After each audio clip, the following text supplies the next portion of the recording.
morning, my dear students, and we can go to the next class of business management. And in the previous class, we have discussed the corporate social responsibility, its relationship with business ethics as well as corporate governance. And we have also studied one definition of corporate governance. And what is corporate governance? What is the importance of corporate governance? All these topics we have studied in the previous class, and today's class we can see the importance of corporate governance. Why? It is told that corporate governance is important and very necessary for the conduct of organizations.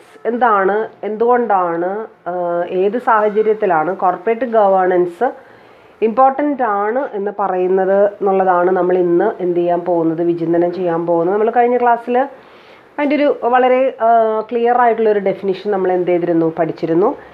An economic, legal and institutional environment that allows companies to diversify, grow, restructure and exit and do everything necessary to maximize the long-term shareholders' value. That is the definition for corporate governance, and we can see the importance of corporate governance. The first importance is that there is large number of stakeholders in any type of business organization. Is the importance of this corporate governance, and it proves it justifies the importance of corporate governance, increasing number of stakeholders.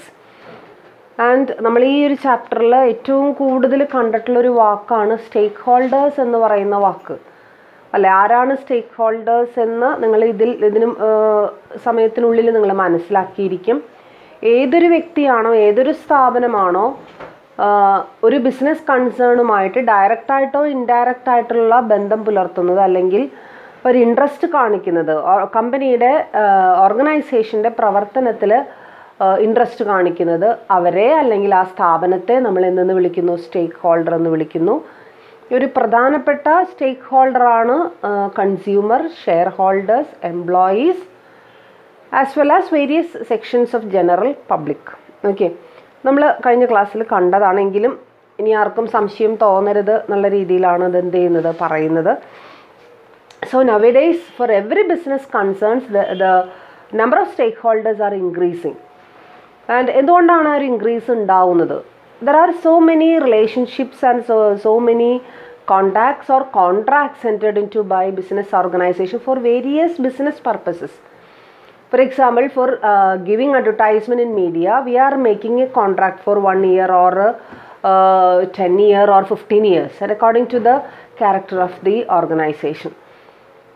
And so ഒരു ചെറിയൊരു ആക്ടിവിറ്റിയാണ് advertisement എന്ന് പറയുന്നത്. അപ്പോൾ ആ ഒരു ആക്ടിവിറ്റിക്ക് വേണ്ടി തന്നെ ചിലപ്പോൾ 1, 2, 3 സ്ഥാപനങ്ങളുമായിട്ട് നമ്മൾ എന്ത് ചെയ്യുന്നുണ്ട്, കോൺട്രാക്റ്റിൽ എൻ്റർ ചെയ്യുന്നുണ്ട്. ആൻഡ് അത് മാത്രമല്ല, അഡ്വർടൈസ്മെൻറ്റ് കൊടുക്കുക എന്നുള്ളത് മാത്രമല്ല, അതിന് മുൻപായിട്ട് ചെയ്യേണ്ട ഒരുപാട് മൈന്യൂട്ടായിട്ടുള്ള ആക്ടിവിറ്റീസ് അവിടെ വരുന്നുണ്ട്, അല്ലേ? അപ്പോൾ തീർച്ചയായിട്ടും സ്റ്റേക്ക് ഹോൾഡേഴ്സിൻ്റെ എണ്ണം പണ്ടത്തേതിനേക്കാളും, പണ്ട് എന്ന് പറഞ്ഞു കഴിഞ്ഞാൽ സോൾ പ്രൊപ്രൈറ്ററിഷിപ്സ് ഓർഗനൈസേഷൻസ് ആയിരുന്നു മുഴുവനും.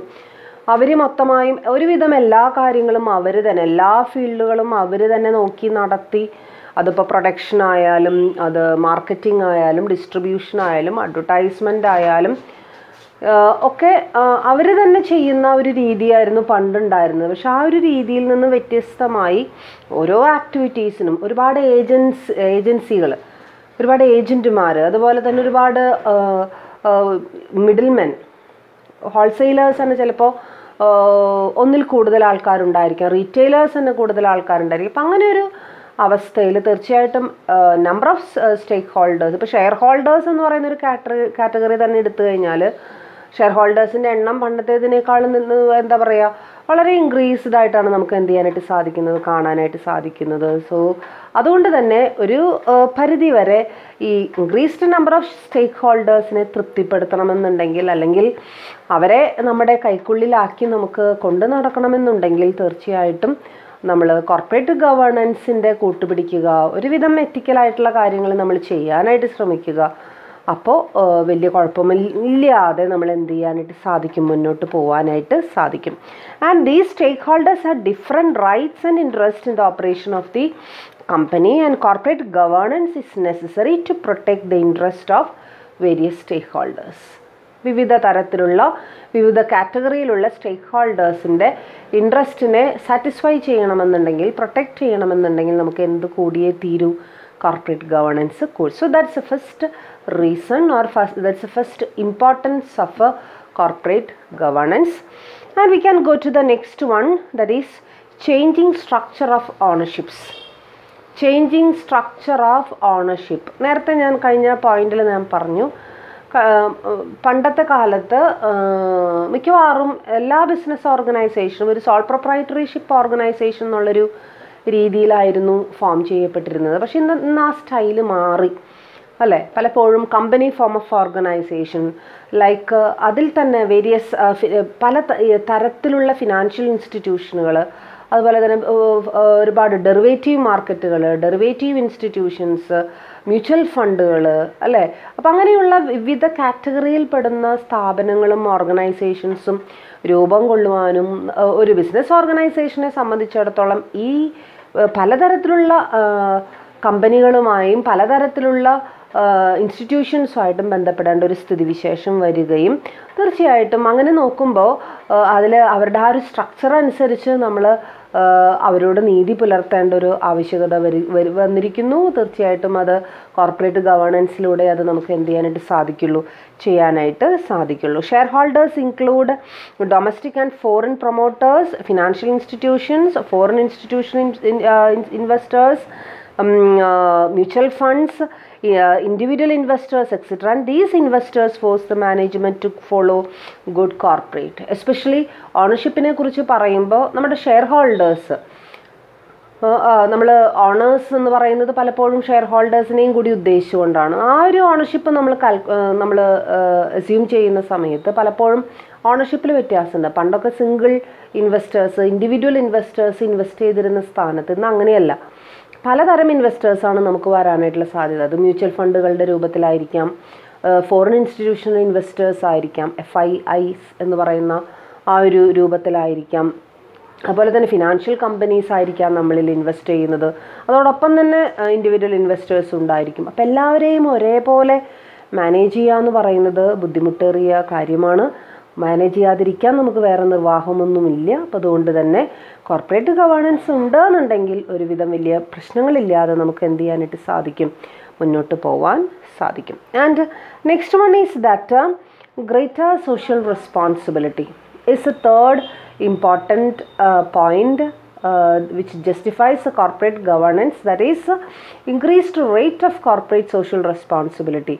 While comparing to olden days, the business institutions and business organizations are greatly involved in all these socially responsible matters today.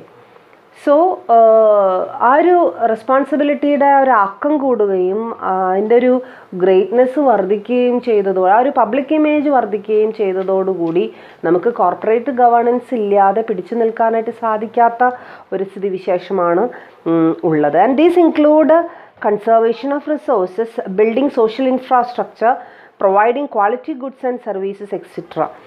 നമ്മുടെ പൊതുവിഭവങ്ങളുടെ ആ ഒരു സംരക്ഷണം, അതിൻ്റെ ഒരു കൺസർവേഷൻ, അതോടൊപ്പം തന്നെ സോഷ്യൽ ഇൻഫ്രാസ്ട്രക്ചർ, സൊസൈറ്റിയുടെ പൊതുവായിട്ടുള്ള ഒരു ഇൻഫ്രാസ്ട്രക്ചർ, പ്രാഥമികമായിട്ടുള്ള നമ്മുടെ ഫെസിലിറ്റീസ് ഇത് മെയിൻറ്റെയിൻ ചെയ്യുക, അതോടൊപ്പം തന്നെ ക്വാളിറ്റി ഗുഡ്സ് ആൻഡ് സർവീസസ് കൊടുക്കുക. ഇതുപോലുള്ള വളരെ എക്സ്ട്രീം ലെവലിലുള്ള കോർപ്പറേറ്റ് സോഷ്യൽ റെസ്പോൺസിബിലിറ്റീസ് കാണിക്കേണ്ട ഒരു ഉത്തരവാദിത്വമാണ് പലപ്പോഴും ഇന്നത്തെ ബിസിനസ് പേഴ്സൺസിന് ചെയ്യേണ്ടി വരുന്നത്. So it's also A reason for the improvement of this corporate governance.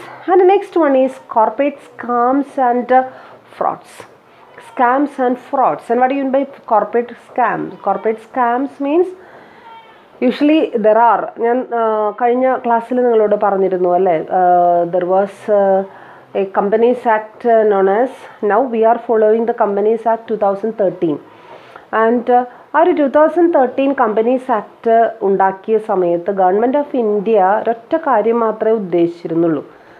കമ്പനികളുടെ പ്രവർത്തനത്തിൽ ഒരു എന്താ പറയുക, ഒരു റിനോവേഷൻ, അതിൻ്റെ നടത്തിപ്പിൽ കുറച്ചും കൂടി എഫക്റ്റീവ്നെസ് കൊണ്ടുവരിക എന്നുള്ളതായിരുന്നു ഗവൺമെൻറ് ഓഫ് ഇന്ത്യയുടെ പ്രധാനപ്പെട്ട ഉദ്ദേശം. അതായത് ചുരുക്കത്തിൽ പറഞ്ഞു കഴിഞ്ഞാൽ കോർപ്പറേറ്റ് ഗവേണൻസ് എന്നുള്ളത് അവരുടെ ഇന്ത്യൻ ഗവൺമെൻറ്റിൻ്റെ ഒരു സ്വപ്നമായിരുന്നു. വേറെ ഒന്നും കൊണ്ടല്ല. എന്തായിരുന്നു അതിൻ്റെ റീസൺ എന്ന് ചോദിച്ചു കഴിഞ്ഞാൽ, ആ 2013 മുമ്പുള്ള കാലഘട്ടങ്ങളിൽ ഒരുപാട് കുപ്രചരണങ്ങൾ, സ്കാംസ് എന്ന് പറഞ്ഞു കഴിഞ്ഞാൽ കുപ്രചരണങ്ങൾ, കമ്പനികൾക്കെതിരെയുള്ള അവരുടെ വഴിവിട്ട ബന്ധത്തെക്കുറിച്ചും അല്ലെങ്കിൽ അവരുടെ നല്ലതല്ലാത്ത പ്രവർത്തനങ്ങളെക്കുറിച്ചുള്ള ഒരുപാട് ന്യൂസുകൾ സ്പ്രെഡ് ആവുകയും അതിൽ തന്നെ വാസ്തവമുള്ളതും അല്ലാത്തതുമായിട്ടുള്ള കുറേയേറെ പ്രചരണങ്ങൾ ഉണ്ടായിരുന്നു. അതോടൊപ്പം തന്നെ ഒരുപാട് കമ്പനികളുടെ ഭാഗത്തു നിന്ന് റിപ്പോർട്ട് ചെയ്യപ്പെട്ട ഒരുപാട് ഫ്രോഡുകൾ, ഷെയർ ഹോൾഡേഴ്സിനെ പറ്റിക്കുന്ന രീതിയിൽ, സപ്ലയേഴ്സിനെ പറ്റിക്കുന്ന രീതിയിലുള്ള ഒരുപാട് ഫ്രോഡുകൾ എന്ത് ചെയ്യപ്പെട്ടിട്ടുണ്ട്, റിപ്പോർട്ട് ചെയ്യപ്പെട്ടിട്ടുണ്ട്. അപ്പോൾ തീർച്ചയായിട്ടും അതിനെ ഒന്ന് നവീകരിക്കുക, അതിനൊരു മാറ്റം വരുത്തുക എന്നുള്ളത് ഒരു സ്വപ്നമായിരുന്നു. അതുകൊണ്ട് തന്നെയാണ് ഇന്ത്യൻ ഗവൺമെൻറ് 2013 കമ്പനീസ് ആക്ട് ഉണ്ടാക്കുകയും അതിൽ കോർപ്പറേറ്റ് ഗവേണൻസ് ഒരു മുഖ്യ അജണ്ടയായിട്ട് എന്ത് ചെയ്യുകയും ചെയ്തത്, വെക്കുകയും ചെയ്തത്. So this is another reason for corporate governance, and the board of directors may misuse their powers, commit frauds, manipulate and misappropriate, insider trading, etc. And what is insider trading? എന്താണ് insider trading? Insider trading is a common fraudulent practice prevalent or prevailing in stock exchanges, and this insider trading means that is the persons who are at higher positions or higher authorities in stock exchanges, they collect the valuable informations from the business organizations that have been already listed in those stock exchanges, and these informations are leaked to the most important or to very limited persons. Persons means especially share brokers inside the stock exchange, and they will manipulate it and they will use it for their own advantage. Usually an information in stock exchange should be collected and should be processed and should be informed to all the investors at a time, and ഒരേ സമയത്താണ് information പോകേണ്ടത്. അല്ലാതെ പല സമയങ്ങളിൽ പല informations പല ആൾക്കാരിലേക്ക് പോകാൻ പാടില്ല. അത് സ്റ്റോക്കിൻ്റെ പ്രൈസിനെ അല്ലെങ്കിൽ സ്റ്റോക്കിൻ്റെ വിലയുടെ നിലവാരത്തെ പ്രതികൂലമായിട്ട് എന്ത് ചെയ്യാൻ വഴിയുണ്ട്, ബാധിക്കാൻ വഴിയുണ്ട്. അപ്പോൾ ഇൻസൈഡർ ട്രേഡിംഗ് എന്ന് വെച്ച് കഴിഞ്ഞാൽ സ്റ്റോക്ക് എക്സ്ചേഞ്ചുകളിൽ പ്രധാനപ്പെട്ട പൊസിഷനിലിരിക്കുന്ന ആൾക്കാർ ചില കമ്പനിയെക്കുറിച്ചിട്ടുള്ള, അതായത് അവിടെ ലിസ്റ്റ് ചെയ്യപ്പെട്ടിട്ടുള്ള കമ്പനിയെക്കുറിച്ചിട്ടുള്ള ഇൻഫർമേഷൻസ് അവർക്ക് വേണ്ടപ്പെട്ട ആൾക്കാരിലേക്ക് മാത്രം ലീക്ക് ചെയ്ത് കൊടുക്കുകയും അവരത് അവരുടെ മാത്രം അഡ്വാൻറ്റേജ്, ശരിക്കും പറഞ്ഞാൽ ഇൻവെസ്റ്റേഴ്സിന് മൊത്തമാണ് അഡ്വാൻറ്റേജ് ഒക്കെ കിട്ടേണ്ടത്. അതിന് പകരം അവർ ചിലപ്പോൾ ബ്രോക്കേഴ്സ് ആയിരിക്കും, ചിലപ്പോൾ ഏതെങ്കിലും ബുൾ ട്രേഡർ ആയിരിക്കാം അല്ലെങ്കിൽ ബെയർ ട്രേഡർ ആയിരിക്കാം, ആരാണെങ്കിലും അവരത് അവരുടെ മാത്രം അഡ്വാൻറ്റേജിന് വേണ്ടി എന്ത് ചെയ്യുകയും ചെയ്യുക, യൂസ് ചെയ്യുകയും ചെയ്യുക. അങ്ങനെയുള്ളൊരു പ്രോസസ്സിനെ, ഫ്രോഡുലൻ്റ് ആയിട്ടുള്ളൊരു പ്രോസസ്സിനെ വിളിക്കുന്ന പേരാണെന്ത്, ഇൻസൈഡർ ട്രേഡിങ്. സോ തീർച്ചയായിട്ടും അതുപോലെയുള്ള ഇൻസൈഡർ ട്രേഡിങ് പോലെയുള്ള ഒരുപാട് ഫ്രോഡുകളും, അതുപോലെ തന്നെ ഫ്രോഡുകൾ മാത്രമല്ല കമ്പനിക്കെതിരെയുള്ള പ്രചരണങ്ങളും വർദ്ധിക്കുകയും ചെയ്തതോടുകൂടി കോർപ്പറേറ്റ് ഗവേണൻസ് എന്താ പറയുക, വളരെ ഇന്നെവിറ്റബിൾ ആയിട്ടുള്ളൊരു പ്രൊസീജിയറായിട്ട് എന്ത് ചെയ്തു എന്നുള്ളതാണ്, മാറി എന്നുള്ളതാണ് നമുക്കിവിടെ പറയാനായിട്ട് സാധിക്കും. ആൻഡ് നെക്സ്റ്റ് വൺ ഈസ്, അവിടെ അഞ്ചാമതായിട്ട് കൊടുത്തിരിക്കുന്ന റീസൺ എന്ന് പറയുന്നത് ഷെയർ ഹോൾഡേഴ്സ് ആക്ടിവിസം ആണ്. Shareholders activism. And what you mean by shareholders activism? Shareholders activism is a common process or common concept, and this will help the shareholders, and they are more actively involved in the processes of stock exchanges, as well as they are highly involving in all types of trades conducting in stock exchanges, and they have the right to collect all the information regarding the stock exchanges. That is shareholders activism. ആക്റ്റീവായിട്ടുള്ള share holders, അതാണ് നമുക്ക് പറയാനായിട്ട് സാധിക്കുക.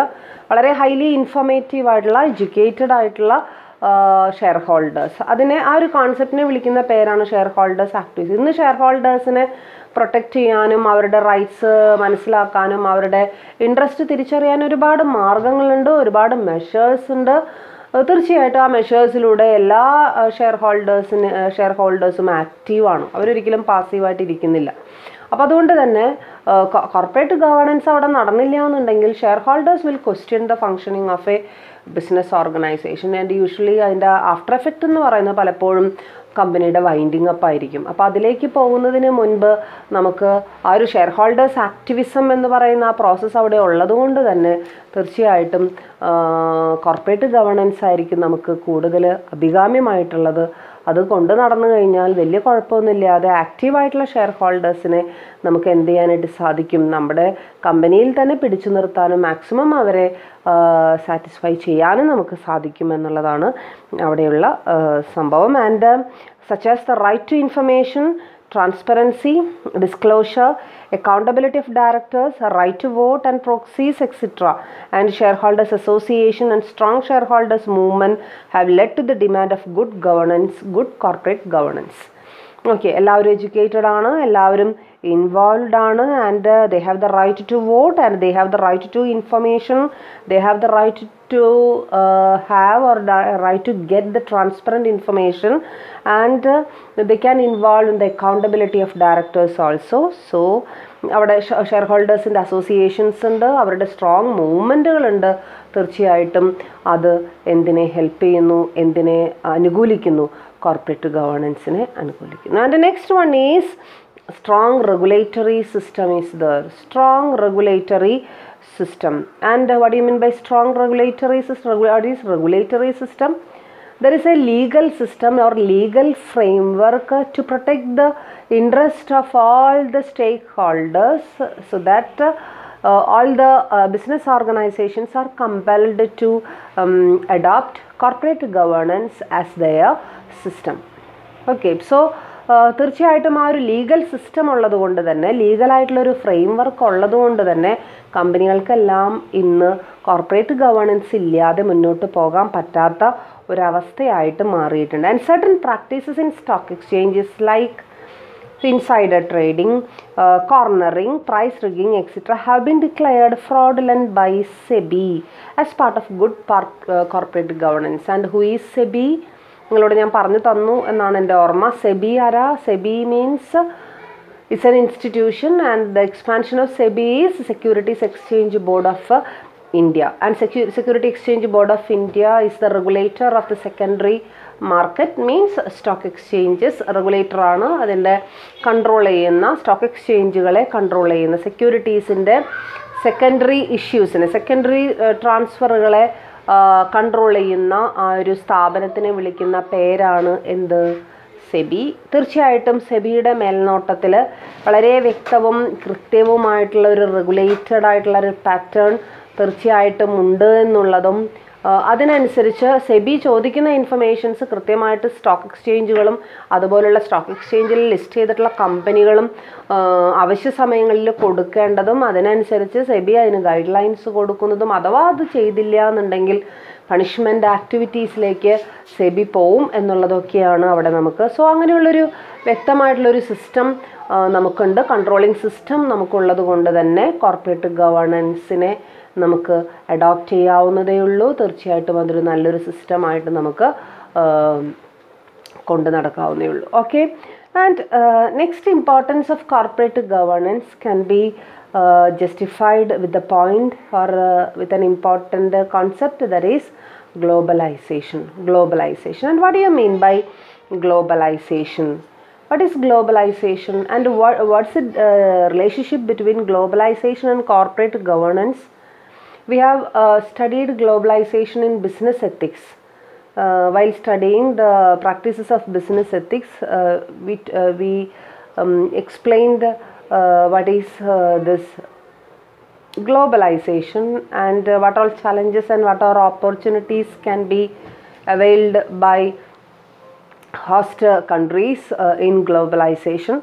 Globalization means international business contact and exchange of technology, exchange of materials, exchange of products between two or more countries is known as globalization. And we are seeing from the part of producers or from the part of marketers, they are seeing the market as a global market, and they are producing the goods and services for all the customers of the entire world, not for any particular region or a particular geographical boundary or for a particular locality, but they are producing their products to the entire world or to the customers of the entire world. So that is globalization. It's an important concept, and it has been emerged in 1990s, and along with the privatization and liberalization. And this globalization has an importance in corporate governance. All the companies and all the business organizations are conducting their business, and they are exchanging their products, and they are exchanging their technologies with other business organizations also, or the business organizations which are abroad or in other countries. So they have to abide by all the rules and regulations existing in our country and also existing in other countries. So this corporate governance is very essential for such a business conduct.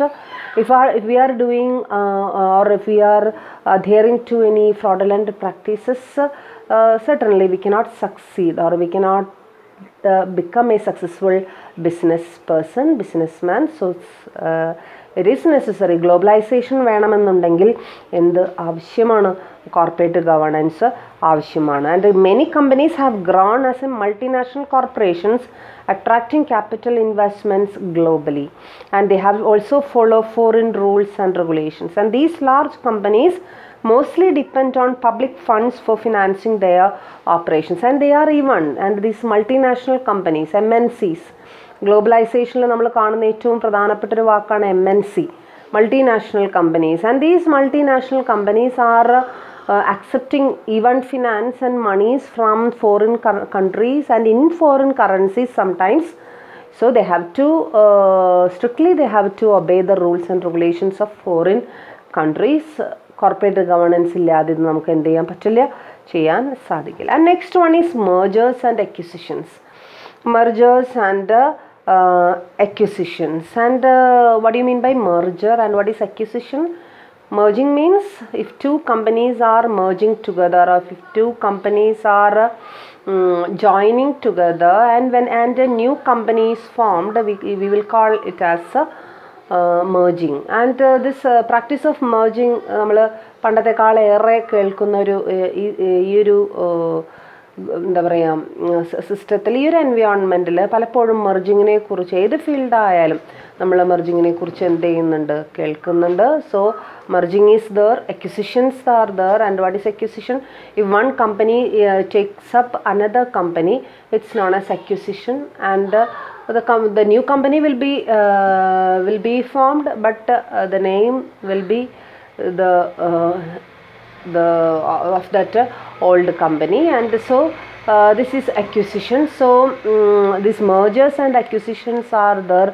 മെർജിങ്ങുകളും അക്വിസിഷനുകളും ഒക്കെ നടക്കുന്ന സമയത്ത് അവിടെ there are serious scope for fraudulent practices. ഫ്രോഡുകൾ നടക്കാനുള്ള, കണക്കുകളിൽ തിരിമറികൾ നടക്കാനുള്ള ഒരുപാട് scope അവിടെയുണ്ട്. അതേസമയം ഇതൊന്നും നടക്കാതിരിക്കണമെങ്കിൽ companies expand their business through mergers and acquisition, and these are done for maximizing shareholders' value, and corporate governance is required to protect the interest of all parties during takeovers. And നമ്മളിപ്പോൾ ഒരു കമ്പനീനെ നമ്മൾ ഏറ്റെടുക്കുന്ന സമയത്ത് ആ കമ്പനിയിലുള്ള investors, ആ കമ്പനിയിലുള്ള suppliers, അവിടെയുള്ള സ്റ്റേക്ക് holders, ഇപ്പോൾ A എന്ന് പറയുന്ന കമ്പനി ബി എന്ന് പറയുന്ന കമ്പനീനെ ടേക്കപ്പ് ചെയ്യുകയാണെന്നുണ്ടെങ്കിൽ ബി കമ്പനിയിലെ ഇൻവെസ്റ്റേഴ്സിന് അതൊരിക്കലും എന്ത് ചെയ്യാൻ പാടില്ല, ബാധിക്കാൻ പാടില്ല. ഇൻവെസ്റ്റേഴ്സിനെ മാത്രമല്ല, അവിടുത്തെ സ്റ്റേക്ക് ഹോൾഡേഴ്സിനെ മൊത്തമായി, അത് സപ്ലയേഴ്സ് ആയിരിക്കാം, ഷെയർ ഹോൾഡേഴ്സ് ആയിരിക്കാം, കസ്റ്റമേഴ്സ് ആയിരിക്കാം, ഒരാളെയും നെഗറ്റീവായിട്ട് അത് എന്ത് ചെയ്യാനായിട്ട് പാടില്ല, എഫക്റ്റ് ചെയ്യാനായിട്ട് പാടില്ല. സോ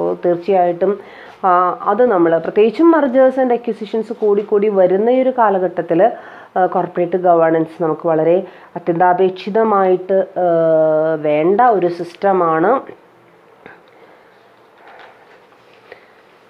എന്തെന്ന് പറയുന്നത്, കോർപ്പറേറ്റ് ഗവേണൻസ് എന്ന് പറയുന്ന system. So these are the important reasons for corporate governance. ഇതാണ് കോർപ്പറേറ്റ് ഗവേണൻസ് വളരെ അത്യാവശ്യമാണ് എന്ന് പറയുന്നതിനുള്ള പ്രധാനപ്പെട്ട reasons. And next we can see what are the common ethical practices followed by a company for practicing this corporate governance.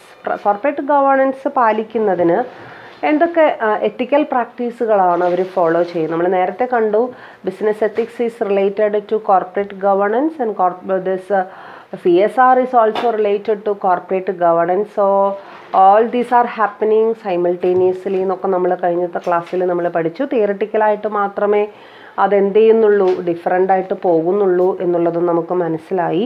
So നമുക്ക് അതിൽ വേണ്ട കുറച്ച് കാര്യങ്ങളാണ്. എന്തൊക്കെ ഒരു കമ്പനിയെ സംബന്ധിച്ചിടത്തോളം കോർപ്പറേറ്റ് സോഷ്യൽ റെസ്പോൺസിബിലിറ്റി നോക്കുന്ന അല്ലെങ്കിൽ കോർപ്പറേറ്റ് ഗവേണൻസ് പാലിക്കുന്ന ഒരു കമ്പനിയെ സംബന്ധിച്ചിടത്തോളം എന്തൊക്കെയാണ് അവിടെ പാലിക്കേണ്ട എത്തിക്കൽ പ്രാക്ടീസസ് എന്നുള്ളതാണ് നമ്മൾ നോക്കുന്നത്. അതിൽ ഒന്നാമത്തെ, act with honesty and integrity, avoiding actual and apparent conflict of interest in personal and professional relationships. That's the first important practice to be followed by a business organization. So എന്താ പറഞ്ഞിരിക്കുന്നത്? Act with honesty and integrity. ഹോണസ്റ്റിയോടുകൂടി ഇൻറ്റഗ്രിറ്റിയോടുകൂടി work ചെയ്യുക, act ചെയ്യുക. Avoiding, എന്ത് avoid ചെയ്തുകൊണ്ട്? Actual and apparent conflict of interest. സാധാരണ നമുക്ക് നേരിട്ടുള്ളതോ അല്ലാത്തതോ ആയിട്ടുള്ള കോൺഫ്ലിക്റ്റ് ഓഫ് ഇൻട്രസ്റ്റ്, അഭിപ്രായ വ്യത്യാസങ്ങൾ, എന്താ പറയുക, നമ്മൾ കോർപ്പറേറ്റ് ഗവേണൻസ് കൊണ്ട് ഉദ്ദേശിക്കുന്നത് എല്ലാവരുടെയും താല്പര്യങ്ങൾ സംരക്ഷിക്കുക എന്നുള്ളതാണ്. എല്ലാ സ്റ്റേക്ക് ഹോൾഡേഴ്സിൻ്റെയും താല്പര്യങ്ങളെ സംരക്ഷിക്കുക എന്നുള്ളതാണ്. അതേസമയം അവിടെ ഒരു കോൺഫ്ലിക്റ്റ് ഓഫ് ഇൻട്രസ്റ്റ്, ആ താല്പര്യത്തിനൊരു ഭംഗം നമുക്ക് എന്ത് ചെയ്യാൻ പാടില്ല, വരാനായിട്ട് പാടില്ല. അപ്പോൾ തീർച്ചയായിട്ടും അവരെ ആ ഒരു ഇത് പ്രൊമോട്ട് ചെയ്യാൻ പേഴ്സണലായിട്ടും അതേപോലെ തന്നെ പ്രൊഫഷണൽ ആയിട്ടുള്ള റിലേഷൻഷിപ്പുകളിൽ അത് നമ്മൾ മെയിൻറ്റെയിൻ ചെയ്യാൻ നമുക്ക് ശ്രമിക്കാവുന്നതാണ്. അതൊരു എത്തിക്കൽ പ്രാക്ടീസായിട്ട് നമുക്ക് എന്ത് ചെയ്യാം, ഫോളോ ചെയ്യാം. And next one, provide accurate, complete, objective, relevant, timely and understandable informations. എപ്പോഴും ഇൻഫർമേഷൻ എന്ന് പറയുന്നത് it's an important thing and usually upon information the common stakeholders are relying upon and they will act upon these information. So information is very very necessary for all our stakeholders, especially our shareholders. Then informations provide ചെയ്യുമ്പോൾ എന്തൊക്കെ ശ്രദ്ധിക്കണം എന്നാണ് പറഞ്ഞിരിക്കുന്നത്? Should be accurate, കൃത്യമായിരിക്കണം. And should be complete information should be provided. Should be objective. Information should be provided always with an objective in mind, and it should be relevant. When we are giving an information to any person, it should be relevant for that person. അല്ലാതെ അയാൾക്ക് ആവശ്യമില്ലാത്ത informations നമ്മൾ എത്ര correct information ആണെങ്കിലും എത്ര timely ആയിട്ട് നമ്മൾ കൊടുത്താലും അത് കാര്യമില്ല. ആവശ്യമുള്ള ഇൻഫർമേഷൻസ് മാത്രമേ, റെലവൻ്റ് ആയിട്ടുള്ള ഇൻഫർമേഷൻ മാത്രമേ നമ്മൾ കൊടുക്കാൻ പാടുള്ളൂ. ഷുഡ് ബി ടൈംലി നമ്മൾ ഇൻഫർമേഷൻ എന്ത് ചെയ്തിരിക്കണം, കൊടുത്തിരിക്കണം. And should be an understandable information കൊടുക്കുമ്പോൾ അണ്ടർസ്റ്റാൻഡബിൾ ആയിട്ടുള്ള കോമൺ പീപ്പിളിന് മനസ്സിലാക്കാൻ സാധിക്കുന്ന ഇൻഫർമേഷൻസ് നമുക്ക് എന്ത് ചെയ്യാൻ പറ്റണം, കൊടുക്കാൻ സാധിക്കണം. So that's a second ethical practice, provide accurate, complete, objective, relevant, timely and understandable information. And third one is comply with the laws of the land. Comply with the laws of the land. And what do you mean by laws of the land? Laws of the land means in which land or in which country we are functioning or we are conducting our business organization. We should abide by the rules and regulations of that particular country. അമേരിക്കയിൽ ഒരു business ചെയ്യുമ്പോൾ അമേരിക്കയിലത്തെ rules and regulations ആണ് നമ്മൾ എന്ത് ചെയ്യേണ്ടത്, follow ചെയ്യേണ്ടത്. നമ്മുടെ ഇന്ത്യയിലത്തെ rules and റെഗുലേഷൻസും അവിടെ ഫോളോ ചെയ്യാൻ നോക്കിക്കഴിഞ്ഞാൽ പലപ്പോഴും അത് സാധ്യമാവണമെന്നില്ല, അത് പ്രാക്ടിക്കൽ അല്ല. സോ എവിടെയാണോ ബിസിനസ് ചെയ്യുന്നത് അവിടുത്തെ ലോസ് ഓഫ് ദ ലാൻഡ് നമ്മൾ എന്ത് ചെയ്തിരിക്കണം, പാലിച്ചിരിക്കണം, അത് നമ്മൾ അനുസരിച്ചിരിക്കണം. So that's a third thing. And fourth one is act in good faith and with responsibility. Act in good faith. നമ്മൾ എപ്പോഴും എസ്പെഷ്യലി ഒരു ബിസിനസ്സിന് വേണ്ടി കാര്യങ്ങൾ ചെയ്ത് നമുക്കറിയാം, business has no physical entity and it has also a legal entity, and all the actions are taken by, if it is a company, it will be taken by the board of directors. It will be done by the board of directors. If it any type another type of organization, if it is a trust, those activities will be done by the trustees. Trust ആണെങ്കിൽ trustees ചെയ്യും, partnership organisation ആണെങ്കിൽ പാർട്ട്നേഴ്സാണ് അത് എന്ത് ചെയ്യുക, ചെയ്യുന്നത്. കാരണം ഒരു സ്ഥാപനത്തിൻ്റേതായിട്ടുള്ള physical നിലനിൽപ്പൊന്നുമില്ല, അതിനുള്ളത് ആകപ്പാടെയുള്ളൊരു ലീഗലായിട്ടുള്ളൊരു നിലനിൽപ്പാണ് അല്ലേ. അപ്പോൾ എപ്പോഴും നമ്മൾ ആരാണോ അത് ചെയ്യുന്നത്, ഇപ്പോൾ ഒരു കമ്പനി ആണെന്നുണ്ടെങ്കിൽ കമ്പനിയുടെ ബോർഡ് ഓഫ് ഡയറക്ടേഴ്സ് കമ്പനിക്ക് വേണ്ടി പ്രവർത്തിക്കുമ്പോൾ ആ പ്രവർത്തനം എപ്പോഴും എങ്ങനെയുള്ളതായിരിക്കണം, I should be in good faith, നല്ല വിശ്വാസത്തിനെ അടിസ്ഥാനമാക്കിയിട്ടുള്ളതായിരിക്കണം. മാത്രമല്ല ഒരു വാക്കും കൂടി അവിടെ പറഞ്ഞിട്ടുണ്ട്, വിത്ത് അക്യൂട്ട് റെസ്പോൺസിബിലിറ്റി. ഏറ്റവും എക്സ്ട്രീം റെസ്പോൺസിബിലിറ്റി നമ്മൾ എന്ത് ചെയ്തിരിക്കണം, കാണിച്ചിരിക്കണം. And we are making use of the resources and the money as well as the power authority of an institution. ഒരു കമ്പനി ആണെങ്കിൽ ബോർഡ് ഓഫ് ഡയറക്ടേഴ്സ് യൂസ് ചെയ്യുന്നത് ആ കമ്പനിയുടെ അസറ്റാണ്, കമ്പനിയുടെ ലയബിലിറ്റീസാണ്, കമ്പനിയുടെ വിഭവങ്ങളാണ്. അപ്പോൾ അത് അത്രയും റെസ്പോൺസിബിലിറ്റിയോടുകൂടി യൂസ് ചെയ്യാനായിട്ട് അവർക്ക് എന്ത് ചെയ്തിരിക്കണം, സാധിച്ചിരിക്കണം. And next one is protect confidentially the information given at the workplace and do not disclose it to anyone unless legally bound to do so. Okay, തീർച്ചയായിട്ടും വേറൊരു എത്തിക്കൽ പ്രാക്ടീസിനെ കുറിച്ച് അവിടെ പറഞ്ഞിരിക്കുന്നതാണ്. അതായത് വർക്ക് പ്ലേസിൽ ഒരു ഓർഗനൈസേഷൻ്റെ ഉള്ളിൽ സീക്രട്ടായിട്ട് സൂക്ഷിക്കേണ്ട ഇൻഫർമേഷൻസ്, അത് ഡിഫറെൻറ്റ് ഇൻഫർമേഷൻസ് അതുപോലത്തെ ഉണ്ടായിരിക്കാം. Any material informations relating to machinery, technology, ingredients, അങ്ങനെയുള്ള ചില സീക്രട്ട് ഇൻഫർമേഷൻസ് അത് വളരെ കോൺഫിഡൻഷ്യലായിട്ട് കീപ്പ് ചെയ്യാനായിട്ട് നമ്മളെല്ലാവരും, ആ കമ്പനിയിൽ പ്രവർത്തിക്കുന്ന എല്ലാവരും, എസ്പെഷ്യലി അതിൻ്റെ മാനേജ്മെൻറ്റ് എന്ത് ചെയ്യേണ്ടതാണ്, ശ്രമിക്കേണ്ടതാണ്. Confidential information should be always confidential and should not be leaked to anybody else. Okay, so that is the next important ethical practice. And next one is achieve responsible use and control over the assets and resources. നമ്മൾ ഉപയോഗിക്കുന്ന റിസോഴ്സുകൾ, നമ്മൾ ഉപയോഗിക്കുന്ന അസറ്റുകൾ, അതിന്മേലൊരു responsible ആയിട്ടുള്ള, നേരത്തെ നമ്മൾ പറഞ്ഞതാണ്, അതിൻ്റെ ഒരു എക്സ്റ്റൻഷൻ പോയിൻ്റ് ആയിട്ടാണ് ഇവിടെ എന്ത് ചെയ്തിട്ടുള്ളത്, പറഞ്ഞിട്ടുള്ളത്. റെസ്പോൺസിബിൾ യൂസ്, നമ്മൾ അസറ്റാണെങ്കിൽ അത് നല്ല രീതിയിൽ, ഇപ്പോൾ for example the human resource should be utilized to the maximum extent.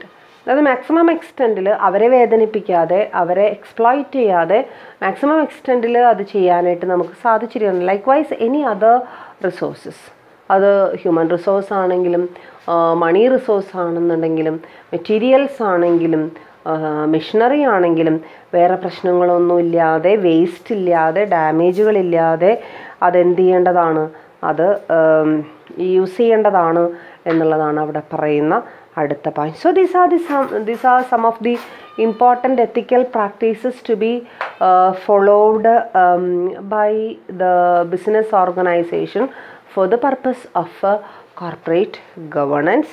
And next we can see the benefits of corporate governance. എന്താണ് കോർപ്പറേറ്റ് ഗവേണൻസിൻ്റെ ബെനിഫിറ്റുകൾ, എന്തൊക്കെയാണ് അതുകൊണ്ടുള്ള ഗുണങ്ങൾ, എന്തൊക്കെ ബെനിഫിറ്റ്സ് ഉണ്ട്, നമുക്ക് ഓരോന്ന് വൺ ബൈ വൺ ആയിട്ട് നോക്കാം. First one is it builds investor confidence and corporate image of the company. ഇൻവെസ്റ്റേഴ്സിൻ്റെ കോൺഫിഡൻസ്, നല്ല രീതിയിൽ പ്രവർത്തിക്കുന്ന കോർപ്പറേറ്റ് ഗവേണൻസ് എന്ന് പറയുന്നൊരു സിസ്റ്റം ഇൻട്രൊഡ്യൂസ് ചെയ്തിട്ടുള്ള ഒരു കമ്പനിയിലെ ഇൻവെസ്റ്റേഴ്സ് എപ്പോഴും സാറ്റിസ്ഫൈഡ് ആയിരിക്കും.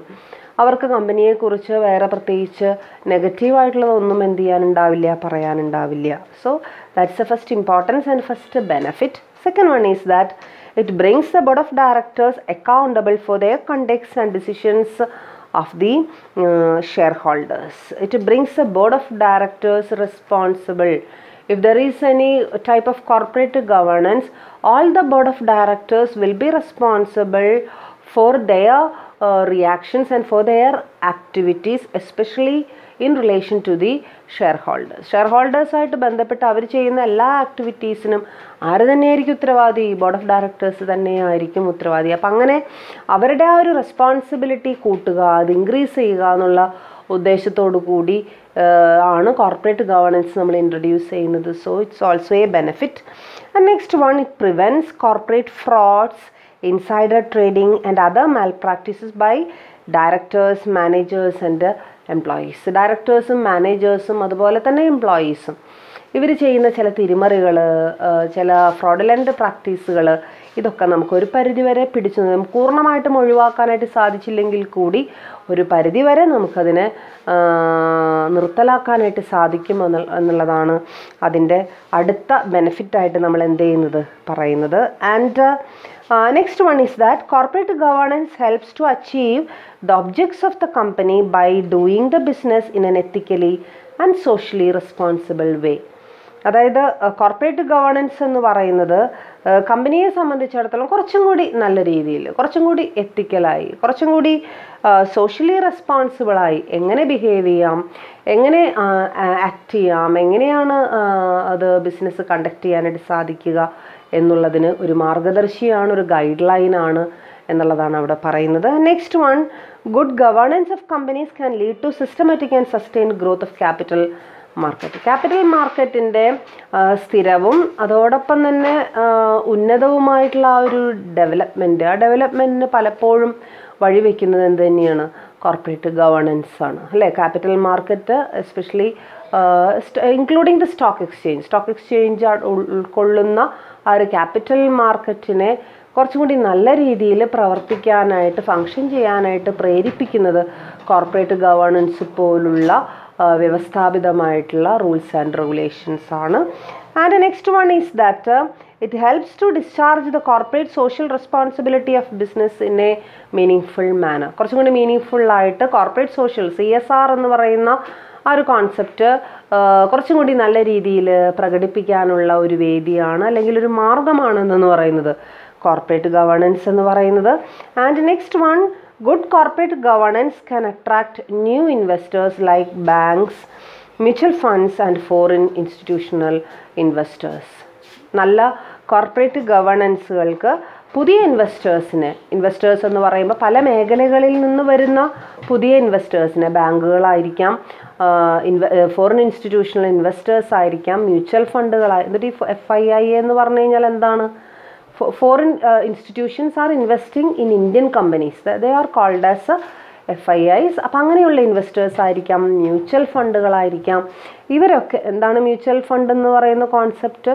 മ്യൂച്വൽ ഫണ്ട് എന്ന് വെച്ച് കഴിഞ്ഞാൽ സാധാരണക്കാരായിട്ടുള്ള ഇൻവെസ്റ്റേഴ്സിൻ്റെ അടുത്തുനിന്ന് പൈസ കളക്ട് ചെയ്ത് പല കമ്പനികളുടെ ഷെയറിൽ ഇൻവെസ്റ്റ് ചെയ്യുകയും അതിൽ നിന്ന് കിട്ടുന്ന റിട്ടേൺസ് വീണ്ടും തിരിച്ച് ഷെയർ ഹോൾഡേഴ്സിന് തന്നെ തിരിച്ചു നൽകുകയും ചെയ്യുന്ന, അതിന് സഹായിക്കുന്ന ആ ഒരു ഘടകത്തെ അല്ലെങ്കിൽ ആ ഒരു സംവിധാനത്തെ വിളിക്കുന്ന പേരാണ് മ്യൂച്വൽ ഫണ്ട്. അപ്പോൾ മ്യൂച്വൽ ഫണ്ടിൻ്റെ രൂപത്തിലായിരിക്കാം ഇൻവെസ്റ്റ്മെൻറ്റ് വരുന്നത്. അപ്പോൾ തീർച്ചയായിട്ടും അവരെയും കൂടി കുറച്ചും കൂടി നല്ല രീതിയിൽ സെർവ് ചെയ്യാനായിട്ട് നമുക്ക് സാധിക്കുമെന്നുള്ളതാണ് അടുത്ത ബെനിഫിറ്റായിട്ട് എന്ത് ചെയ്യുന്നത് പറയുന്നത്.